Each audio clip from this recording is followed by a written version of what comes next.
A maioria das pessoas gostariam de ter um contato mais próximo, mais íntimo e mais profundo com Deus. Gostariam de estar mais perto. Mas onde está Deus? Onde nós podemos encontrá-lo? As leituras de hoje têm duas cenas muito bonitas que mostram como Deus se revela ao homem. Na primeira leitura, no primeiro livro dos Reis, capítulo 19, versículo 9 a 11 e 13, Deus se revela a Elias na brisa suave. Cansado e perseguido de morte por Jezabel, Elias foge para o deserto. Ele estava a caminho do Monte Horebe, onde Moisés se encontrara com Deus. Lá Elias o esperava no vento, no terremoto, no fogo, mas ele não estava lá. Deus vai ao seu encontro de uma forma completamente diferente, no sopro suave de uma brisa. E ali lhe fala. Deus geralmente se manifesta na humanidade, na simplicidade, na interioridade. Por isso é preciso calar o ruído excessivo, moderar a atividade desenfreada, encontrar tempo para construir e consultar essa relação com Deus, consultando o coração, interrogando a palavra de Deus, para perceber a sua presença e as suas indicações nos sinais, quase sempre discretos, que ele deixa na história e em nossa vida. Na segunda leitura, na carta aos Romanos, capítulo 9, versículo de 1 a 5, São Paulo fala que Deus se revelou oferecendo a todos uma proposta de salvação. Mas o seu povo, infelizmente, rejeitou. No Evangelho segundo São Mateus, capítulo 14, versículo 22 a 33, Deus se revela na tempestade. Jesus envia os discípulos em missão na outra margem do lago e, cansado, retira-se da multidão. Ele vai ao monte para rezar. Enquanto isso, os apóstolos navegavam de noite, preocupados. Eles estavam com a barca agitada porque os ventos eram contrários. Jesus interrompe o descanso, vai ao encontro, caminhando sobre o mar. Eles confundem e gritam: é um fantasma. E Jesus se identifica: coragem, sou eu, não tenham medo. Pedro então o desafia: se és tu, manda-me caminhar sobre as águas. Jesus aceita e diz: vem. Pedro vai ao encontro de Jesus, mas assustado pelo vento, começa a duvidar e afundar. Então grita por socorro: Senhor, salva-me.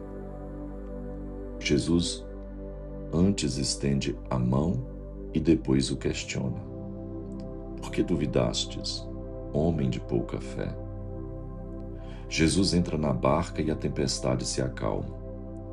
Então todos se prostram em adoração diante de Jesus, dizendo: verdadeiramente tu és o Cristo, Filho de Deus. Deus se manifesta em meio às dificuldades, aos ventos da tempestade.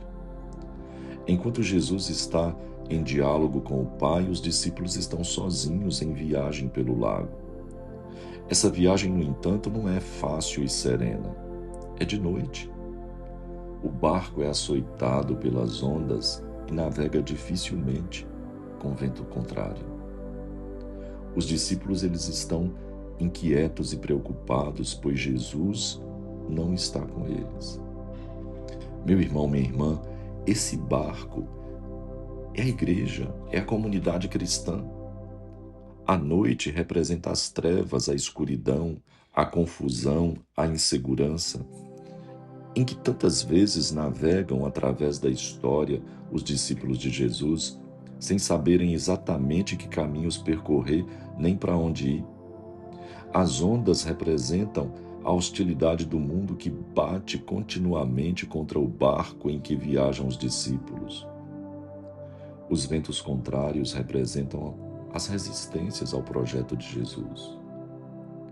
Os discípulos de Jesus se sentem perdidos, sozinhos, abandonados, desanimados, desiludidos, incapazes de enfrentar as tempestades que as forças da morte e da opressão, ou seja, o mar, lançam contra eles. É precisamente aí que Jesus manifesta a sua presença. Ele vai ao encontro dos discípulos caminhando sobre o mar. O episódio reflete a fragilidade da fé dos discípulos quando tiveram de enfrentar as forças adversas sem a presença de Jesus na barca. Os discípulos eles seguem a Jesus de forma decidida, mas se deixam abalar quando chegam as perseguições, os sofrimentos, as dificuldades. Então começam a afundar e a ser submergido pelo mar da morte, a frustração, desânimo, da desilusão. No entanto, Jesus lá está para lhes estender a mão e para os sustentar. E finalmente a desconfiança dos discípulos, elas transformam-se em fé firme. Tu és verdadeiramente o Filho de Deus.